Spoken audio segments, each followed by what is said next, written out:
This recording is from the British Council. A. We saw the ad in the summer, in about July, I think.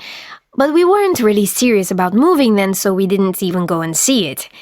It wasn't until November when they re-advertised it that we got in touch with the agency and had a look.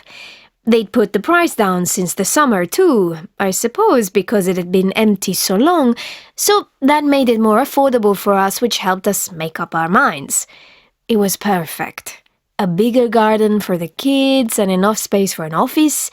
In winter, it was lovely, very cozy in fact, which is important to me as I really feel the cold, whereas my husband will open a window when it's minus temperatures outside. Anyway, in July, when summer really started and we had that heat wave, we understood why no one had wanted to rent it over summer. It was boiling. All those lovely big windows that made the flat so light and open were like a greenhouse as soon as it got warmer. From about 8 in the morning until 7 in the evening, it was like living in a sauna. We couldn't stand being at home, and weekends were especially bad. No air conditioning, of course. If only we'd gone to see it when it was first advertised in July, we'd never have moved in. B. I always rent apartments when I go on holiday rather than staying in hotels. Hotels are so impersonal, aren't they? This way, you get to feel like you really live in the place you're visiting. It's the first time I've done it the other way around though and rented out my place, but it seemed like a good way of making some extra money. The website is really easy to use and they only charge 5% commission, which is lower than a lot of the other holiday rental sites. It's all about the photos and the reviews. Get the photos right and the place can look really upmarket and spacious, but you don't want to make it look too much better than it really is, or you end up with a bad review. It's better to undersell and over-deliver, so guests are pleasantly surprised and leave an extra positive review. So far, I'm averaging 3 stars because of one bad review that brought my average down from 4.5 stars, but hopefully I'll get it back up during the busy season. C.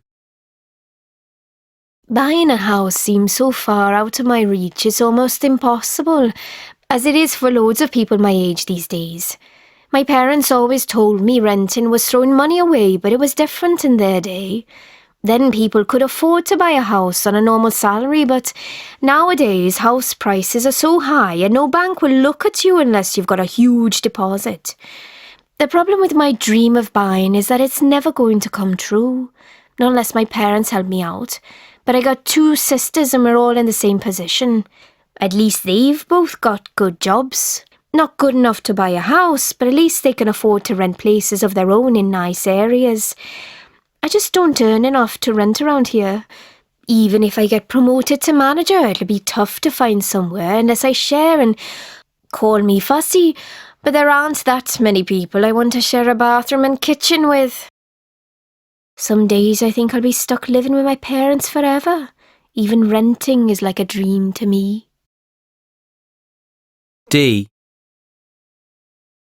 At first our landlord was really helpful. Couldn't do enough for us.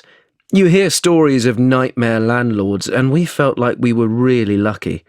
Or so we thought anyway. He redecorated the whole place from top to bottom and let us keep all the bills in his name so we didn't have the bother of contacting all the companies ourselves. He even offered to come round and do the gardening as he knew we both worked long hours and might not have time. That's where the problems started, now I look back.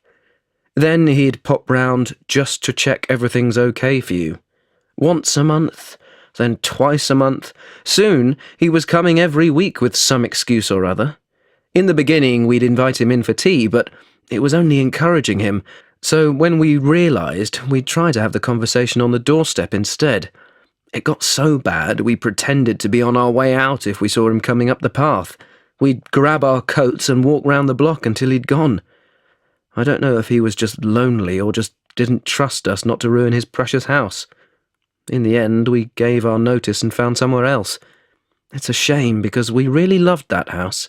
but at least it's more peaceful in the new place. This recording is from the British Council. To find more activities to practice your English, visit www.britishcouncil.org/learn English.